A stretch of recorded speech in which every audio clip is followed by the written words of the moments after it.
Cai muito bem agora a gente falar a questão dos currículos, né?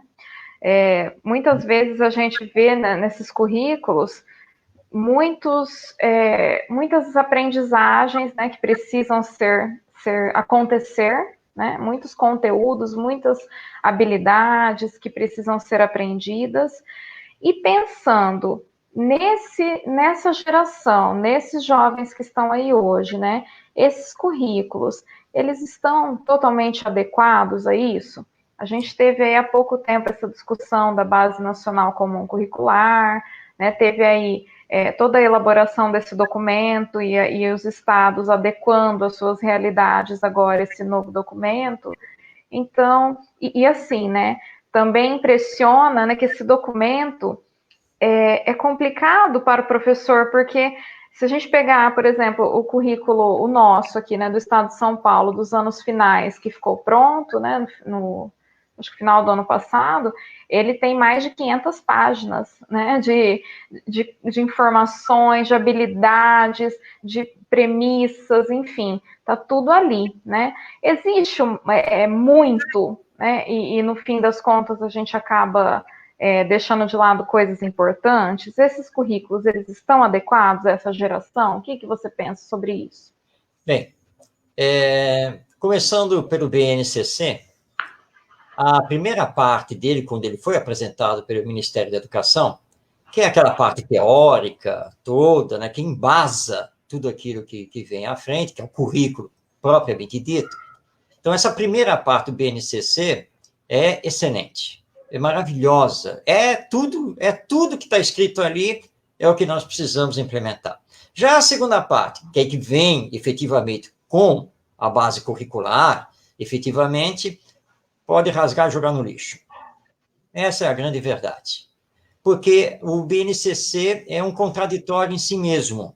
A primeira parte fala do ser integral, a primeira parte fala da ética, da espiritualidade, a primeira parte fala em trabalho por projetos, e quando você pega a segunda parte, que são os currículos propriamente ditos, eles estão formatados em sala de aula, professor que ensina, alunos seriados, divididos por idade, ou seja, vem a escola do século XIX, outra vez, e com uma carga enorme.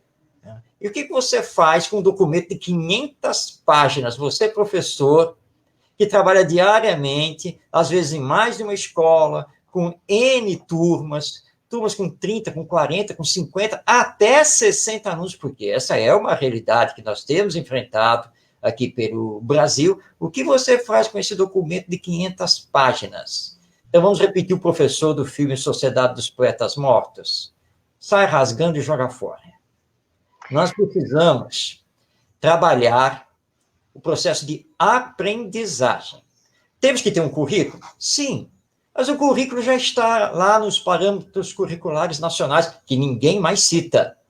Pega lá os parâmetros, o mesmo que seja, né, a BNCC, nos seus temas geradores principais, lista tudo, põe ali para os alunos e faz uma pergunta mágica. O que vocês querem aprender? O que vocês querem estudar? E comece a trabalhar com eles do ponto de partida deles. E aí você vai trabalhar com assembleia, com grupos de estudo, com rodas de conversa, apresentações dos projetos, e vai por aí afora. Pesquisa na internet, porque o celular não é um monstro devorador. O celular é uma tecnologia.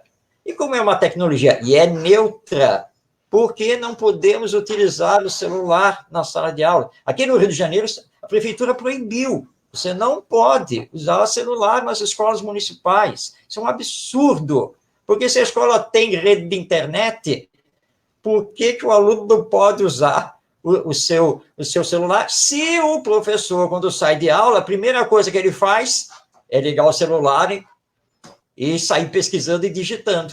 É isso que ele faz, os alunos estão olhando. E aí nós temos um problema aqui de ética. Porque se é proibido para todos. Não pode ser proibido só para os alunos.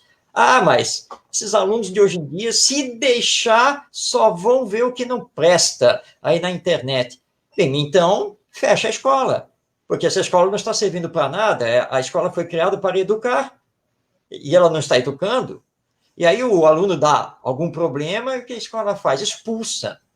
Então, nós temos que entender que o melhor currículo é aquele que leva o nosso educando, já como educando, a ser um ser humano, com sentimento, com inteligência voltada para fazer coisas boas, um ser humano que pensa no coletivo, um ser humano que vai, com seus aprendizados, saber como aplicá-los na vida, para que depois adulto ele não descarte as coisas que ele apenas memorizou e nada mais do que isso. Vou contar um caso pessoal.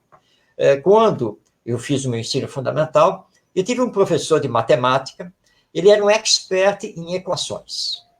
Então, nós aprendemos tudo quanto era tipo de equação. Aí eu brinco que eu disse que eu aprendi a equação do primeiro até o 20º grau. Né? E era exercício atrás de exercício. E eu ensinava os meus colegas que tinham dificuldade. Mas aí o tempo passou. Eu não sou ligado, ou muito ligado, à área lógico-matemática. Minha área é outra, é humanas. Aí casei, vieram os filhos. E um dia a minha filha veio lá com o livro, o caderno. Pai, o senhor pode me ajudar? Claro, o que é? Matemática. Ah, tudo bem. E o que você está aprendendo? Equações. E aí eu, na mesma hora, lembrei. Eu era expert em equações. Deixa eu ver o que é. E eu olhei. Eu falei, isso aqui deve ser japonês. Não é possível. Porque eu não sei nada disso, eu não entendo nada disso. Eu falei, tem algum problema resolvido? Tem. E eu fui olhar as equações já resolvidas, olhei, meu Deus, como é que chegou nesse resultado? Como é que se faz isso? Mas aí nós temos hoje YouTube, e alguém ensinou isso em algum vídeo. Aí nós fizemos a pesquisa, descobrimos, aprendemos, e aí eu me dei conta que, na verdade, naquela minha época, eu havia apenas memorizado. Eu era uma máquina de fazer aqueles exercícios, e por isso eu sabia. Mas ele, aquele professor, nunca disse para mim, para os meus colegas, para que serviam aquelas equações, onde elas eram aplicadas. Então, eu descartei o conhecimento. Eu disse aí para mim mesmo internamente, bom, isso não serve para nada para mim, vou para outro caminho. Mas claro que serve, as equações estão na física, estão na própria matemática, na engenharia, na arquitetura e vai por aí afora. Então, foi um ensino que, na verdade, foi apenas memorização. Então, é por aí que nós temos que trabalhar o nosso currículo, temos que dinamizar e introduzir no currículo as coisas práticas da própria vida, mas permitindo que eles mesmos, façam essas conclusões, cheguem onde nós queremos. Mas se ele escolher começar pelo item 10 aqui do currículo, ele não estudou o item 1 a 9, mas deixa ele começar pelo 10, é o que ele está querendo estudar. Mas automaticamente ele vai ver no meio do caminho que ele tem que estudar o 9, o 8, o 7, porque não tem jeito. E ele vai começar a conciliar uma coisa com a outra, a integrar tudo isso. É possível, daqui a pouco eu vou dar alguns exemplos de escolas que estão fazendo isso.